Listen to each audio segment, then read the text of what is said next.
আলহামদুলিল্লাহ সমস্ত তারিফ ও প্রশংসা মহান আল্লাহ রাব্বুল আলামিনের জন্য যে আল্লাহ সুবহানাহু ওয়া তাআলা আমাদেরকে পবিত্র ঈদুল আজহার পরে মসজিদে একত্রিত করেছেন। কালিমাতুশ শুকর আদায় থেকে সকলে বলছে আলহামদুলিল্লাহ। দরুদ ও সালাম সর্বকালের সর্বযুগের সর্বশ্রেষ্ঠ মহামানব জনাব মুহাম্মদুর রাসূলুল্লাহ সাল্লাল্লাহু আলাইহি ওয়াসাল্লামের প্রতি। আমরা মাত্র কয়েকদিন আগে গত শনিবারের দিন পবিত্র ঈদুল আজহা এবং আমাদের প্রিয় পশু শখের পশুকে আল্লাহ রাব্বুল আলামিনের রাস্তায় কুরবানি করেছি।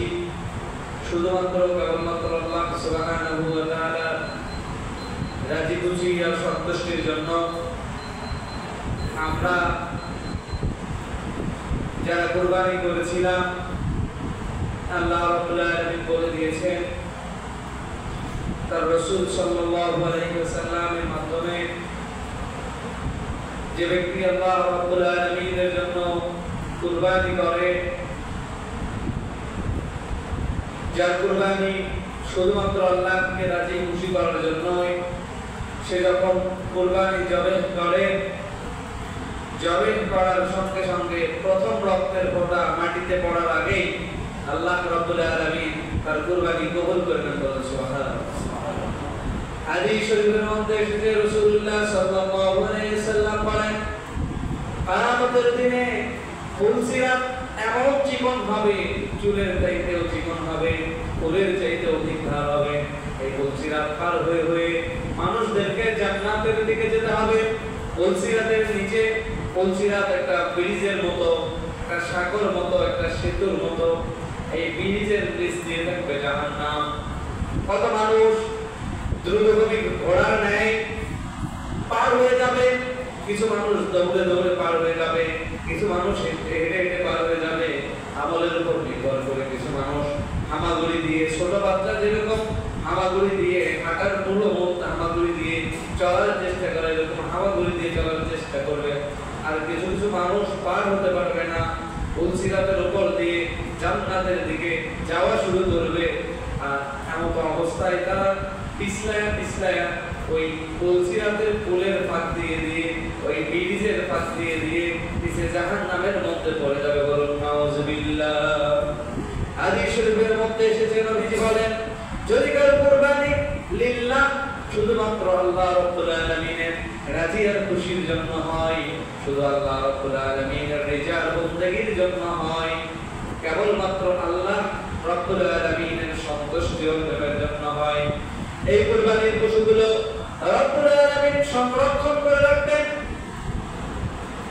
সংরক্ষণ করে রেখে কিয়ামতের দিনে যখন মানুষগুলো ফুলসিরাতের পুলের কাছে আসবে, যখন ফুলসিরাতের পুলের কিনারায় আসবে, তখন তার কাছে এসে এসে প্রাণীগুলো এসে বলবে, আমি তোমার কুরবানি, আমি তোমার কুরবানি, আমি তোমার কুরবানি, আমার পিঠে সওয়ার হও, আমার পিঠে সওয়ার হও। রব্বুল আলামিন এত বছর ধরে আমাকে লালন পালন করেছে, আমার এত শক্তি হয়েছে, তুমি আমার পিঠের উপর বসা মাত্র আমি তোমাকে ফুলসিরাত পার করে একটানে জান্নাতের মধ্যে নিয়ে যাব। বলুন সুবহানাল্লাহ। কুরবানির এত ফজিলত ছিল, প্রত্যেকটা লোমের মধ্যে, প্রত্যেকটা পশমের মধ্যে একটা করে সওয়াব। গোশত খাওয়া হচ্ছে, রান্না করে খাওয়া হচ্ছে, আত্মীয় স্বজনকে দেওয়া হচ্ছে, গরিব দুঃখীদেরকে দেওয়া হচ্ছে, হিসাবে এখানেই শেষ হয়ে যাওয়ার কথা। কিন্তু আল্লাহ তারপরে রেখেছেন ফুলসিরাতের পুল যখন মানুষ পার হতে যাবে, সেই জায়গায় কুরবানির পশুগুলো, যাদের কুরবানিগুলো কবুল হবে, আল্লাহর জন্য যাদের কুরবানিগুলো হবে, এই কুরবানির পশুগুলো সেখানে আল্লাহ রাব্বুল আলামিন আমাদের জন্য উপস্থিত করবেন। আর মানুষগুলো যাদের কবুল হয়েছে তারা এর উপর দিয়ে এই পশুর উপর চলে চলে তারা ফুলসিরাতের পুল পার হয়ে তারা জান্নাতের মধ্যে পৌঁছে। এজন্য দেখেন কত সুন্দর একটা ধর্ম ইসলাম। মাসালার কিতাবে এসেছে, ফতোয়ার কিতাবে এসেছে, এই যে কুরবানির পশু আমরা জবাই করলাম, ধোতা কম ধারওয়ালা, যেটা দিয়ে প্রাণীর কষ্ট হয়, এরকম চাকু, এরকম ছুরি, এরকম দা দিয়ে প্রাণীকে জবাই করাও মাকরুহ করে দেওয়া হয়েছে। এত সুন্দর একটা ধর্ম। ওকে তো জবাই করবো, জবাই করার কথা আমরা খাবো, কিন্তু প্রাণীটা যেন কষ্ট না পায়, গরুটা যেন কষ্ট না পায়, ছাগলটা যেন কষ্ট না মহিষটা যেন কষ্ট না পায়, উটটা যেন কষ্ট না পায়, দুম্বাটা যেন কষ্ট না পায়। এজন্য আল্লাহ কত সুন্দর বিধান দিয়ে দিলেন। ভোতা দা যেটাতে যে চাকুতে ধার কর মরিচা ধরে গেছে এরকম চাকু দিয়ে জবাই করা মাকরুহ বলেছে। কত সুন্দর বিধান আল্লাহ দিয়েছেন আমাদেরকে, এই ইসলামের মধ্যে কত সুন্দর দিয়েছে।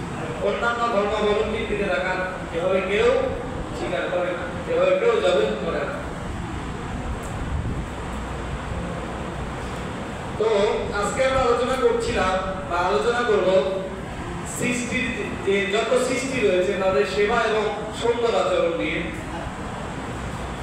প্রাণীকুলের যে সেবা, আল্লাহ রাব্বুল আলামিন প্রাণীকুলকে আমাদের জন্য আহারের বস্তু করে দিয়েছে, মানুষের যেন সুবিধা হয় এরকম এই জন্য আল্লাহ রাব্বুল আলামিন অসংখ্য প্রাণীকুল সৃষ্টি করেছেন। যত প্রাণী দেখেন যেটা আপনার মনে হয় উপকারী অথবা আপনার মনে হয় যে উপকারী নয়, সমস্ত প্রাণী সমস্ত পশু পাখি আল্লাহ রাব্বুল আলামিন আখির জামানার উম্মত আশরাফুল মাখলুকাত এই মানুষদের উপকারার্থে তৈরি করেছেন, সৃষ্টি করেছেন। তাহলে প্রশ্ন করবেন, হুজুর সাপ কি উপকার করে? এটা তো মানুষের মেরে ফেলে, এটা তো সো দেয়। মানুষের যে রোগগুলো সমাজের মধ্যে আছে, আমাদের মধ্যে আছে, তার মধ্যে আমরা প্রত্যেককে মরণ ব্যাধি নামে একটা রোগকে চিনি, সেটাকে আমরা বলি ক্যান্সার। কি বলে? আগে ক্যান্সার হলে আমরা ছোটবেলায় শুনতাম ক্যান্সার হয়েছে মানে মানুষ আর বাঁচবে না। এখন ক্যান্সারের অনেক থেরাপি আবিষ্কৃত হয়েছে, ক্যান্সারের অনেক চিকিৎসা আবিষ্কৃত হয়েছে, ক্যান্সারের অনেক ইনজেকশন আবিষ্কৃত হয়েছে।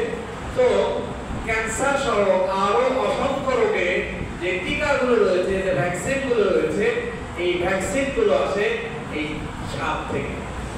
অ্যামাজনের যে সাপগুলো আছে, অ্যামাজন জঙ্গল আপনারা অনেকেই নাম শুনেছেন, পৃথিবীর সবথেকে বড় বন বা বড় ফরেস্ট, তার নাম হচ্ছে অ্যামাজন।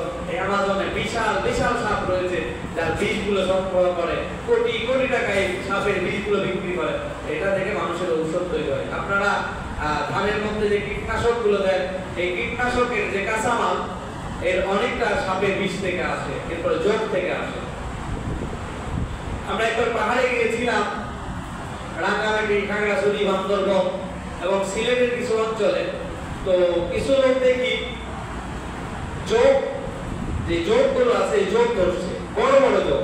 আমাদের এদিকে তো ছোট ছোট যোগ দেখা যায়, এক হাত বা এক হাতের বেশি, কুচে কুচে সমান সমান, এত বড় বড় যোগ। তো আমি জিজ্ঞেস করলাম যে এই যোগগুলো কি করেন আপনারা? তো বলতেছে এই যোগগুলো অনেক দাম দিয়ে আমাদের কাছ থেকে কিনে নিয়ে যায়। বিভিন্ন দেশে এই যোগগুলো দিয়ে বিভিন্ন ঔষধের কাঁচামাল হিসেবে তারা এই যোগগুলো ব্যবহার করে। অর্থাৎ আল্লাহ রাব্বুল আলামিন যত সৃষ্টি করেছেন, মানুষরা আমরা 18,000 মাখলুকাত বলে থাকি, সমস্ত কিছু একমাত্র মানুষের কল্যাণে, মানুষের কল্যাণের জন্য আল্লাহ রাব্বুল আলামিন সৃষ্টি করেছেন। এজন্য আল্লাহ রাব্বুল আলামিন বলেন যে প্রাণীদের প্রতি তোমরা সদয় আচরণ করো, প্রাণীদের সঙ্গেও তোমরা ভালো আচরণ করো, প্রাণীদেরকে অতিরিক্ত বোঝা চাপিয়ে দিও না।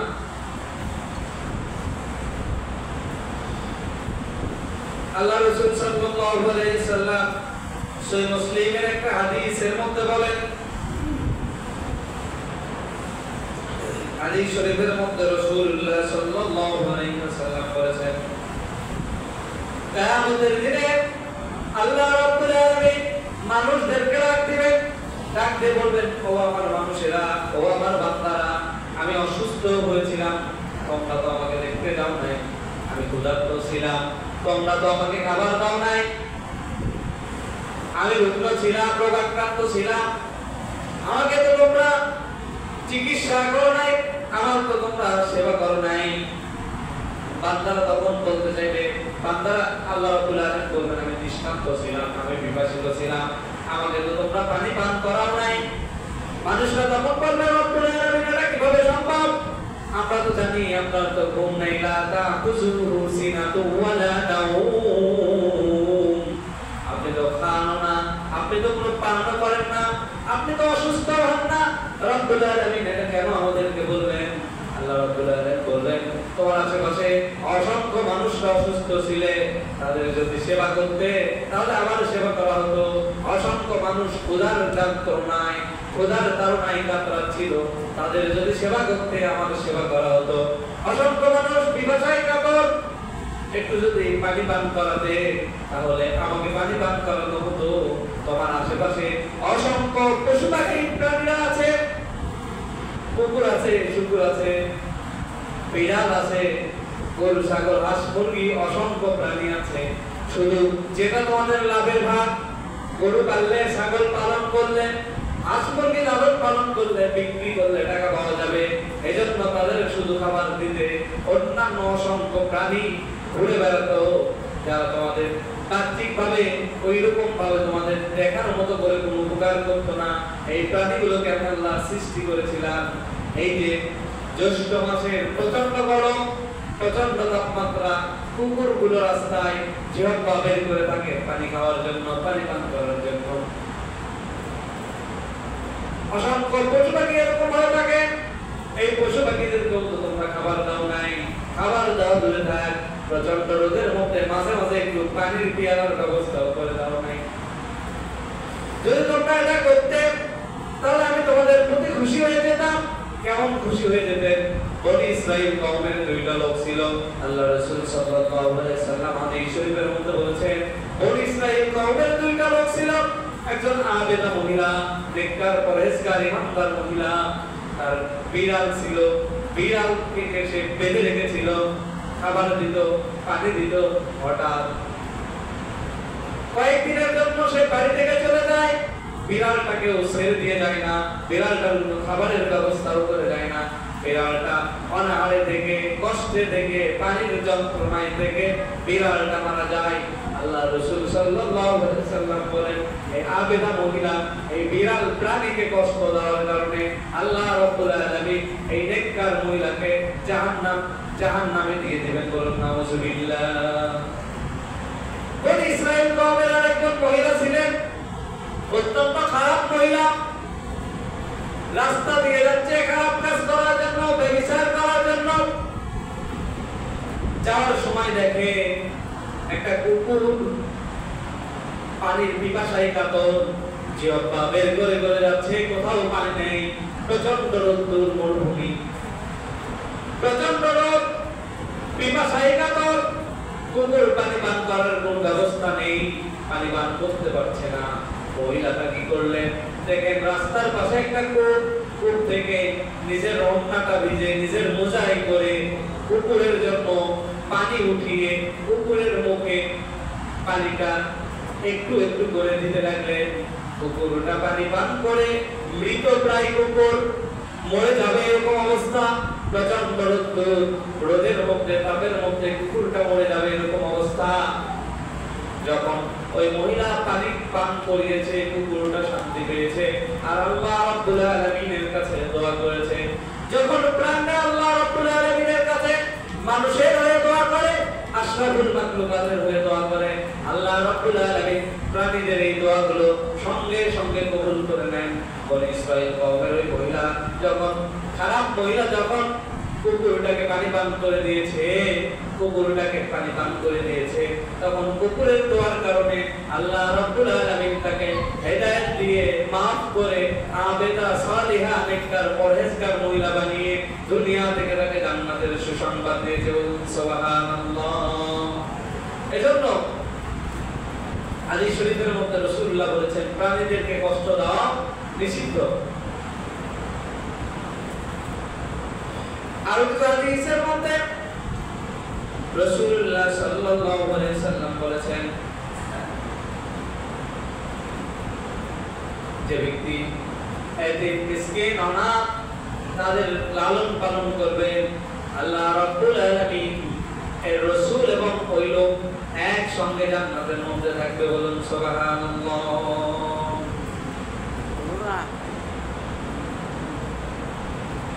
ও গ্যাসটা বন্ধ করো, চালু করা তো, চালু করে দিছি। এক সাহাবী জিজ্ঞেস করলেন, ইয়া রাসূলুল্লাহ, সহিহ বুখারীর মধ্যে হাদিস এসেছে, আল্লাহ রাসূল সাল্লাল্লাহু আলাইহি সাল্লামকে জিজ্ঞেস করলেন, হে আল্লাহর রাসূল, আমি যদি